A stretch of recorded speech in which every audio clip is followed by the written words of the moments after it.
Hello, good morning.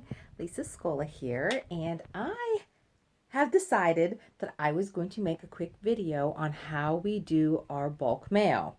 And I'm getting ready to get that together now so that we can take it down to the mailbox, to the post office. And there's been a lot of questions about it, so I figured I would just show you like quickly how it is if you wanted to have a bulk mailing permit. Not everybody can use a bulk mailing permit because maybe they're not mailing enough pieces. You need to understand that bulk mail goes by weight, especially when you're doing a brochure.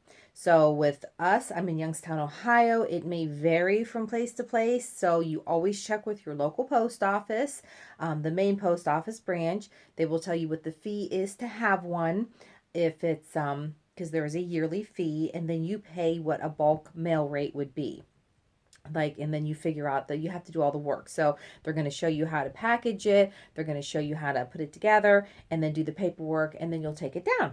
But as you can see, let me show you here, right here. See, right now I have all of our bulk mail put together. You see all those little envelopes everywhere?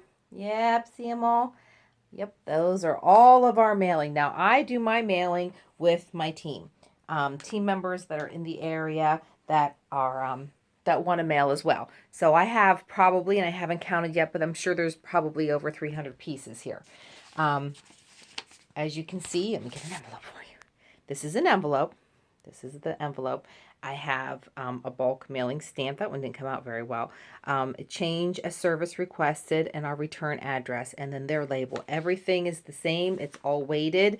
So inside of that envelope is one brochure, and it has to have a label on it, or it can be stamped. Now, if you use a stamp, you have to at that point have, and I'll show one for you, an extra label on it. A lot of them put it on their books on the inside, so I don't know if I'll actually be able to find one or not right off the get-go, but no, probably not. Anyways, we use the same labels. Everything has to be identical. The most important part about the bulk mail is that each piece is the same. So if we're going to do a coupon for our customers at one point, that's like having a special or whatever, then I get a hold of everybody who participates in this mailing, and we all have to do the same thing. Most of the time we do like a quarter sheet, because it fits in there real nice, and then they could put whatever they want on that, like what special they want to run. The only thing you can't do is make it personalized. When you're doing a bulk mail, you do not have a first class mailing permit. What you have is a bulk mailing permit. So if they do run it through a scanner to see, what is in this, and they see, hi Jane, you owe me $40 from your last order. Let's get that paid. Or if they see, oh, hi Emily, how are you? You haven't ordered in a while. That's personal.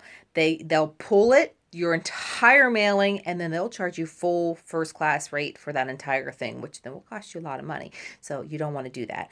But it's just a matter of knowing the rules, making sure you do it right. I personally love doing bulk mail. I love getting my books out. I've started doing this about 10 years ago.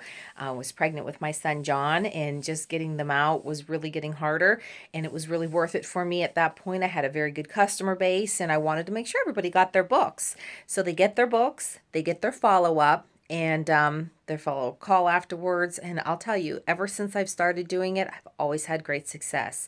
The key to any business is great customer service. So if you're getting your brochures out to your customers all the time and following up, then you're going to have great customer service. They're going to love you. They're going to keep ordering from you time and time again. So this is how I do it again. So you can see them all. I'm getting ready to bag them all up. Now I have to count them. And what I'll do is count these all up and put them in groups of 10 or 15. I rubber band them all together. And then I have to separate. Right now they're separated per zip code, because you have to separate the zip codes all out. And then they all go in the big mail bags from the post office that they give you. So it's not real hard. There are other mailers that are available out there, Campaign Mailer, and I think another one. So if this is, you only have like 10 or 20 that you want to mail, this is not going to be cost effective for you. I'm just telling you, it's going to cost you a lot of money. But if you do have a large customer base and you want to have control over how you mail your books, when you mail your books, who gets them, and what you put on them, then this is the thing for you. So I hope this helps answer some of the questions on how it looks, so that you do know, because I'm sure you'll be asked, is this little corner stamp that's up in the corner, that That's my permit number. And then the change of service requested is an option. I do the change service requested. I had to have that stamp made, and I do that so that if because it's not first class mail, if that address is wrong that's on there, they're going to give it back to you. They're not going to forward it. It's not first class mail.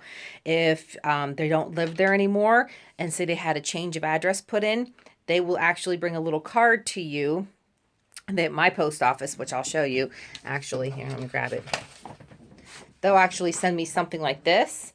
That'll show me that that person's no longer there. And then what they'll do on that piece of paper is I have to pay them 59 cents on top of what I've already paid to get it back, but I also get the information on it as far as their change of address or what was wrong with my address and so on. So, you know, there's different things. It does take a little getting used to, but like I said, if you do want to do a bulk mail and you're interested in doing something like this, well worth it. Check with your local post office, find out how much, and see if it's worth it for you. Anyways, thank you. Just my little thing on bulk mailing. Have a wonderful day.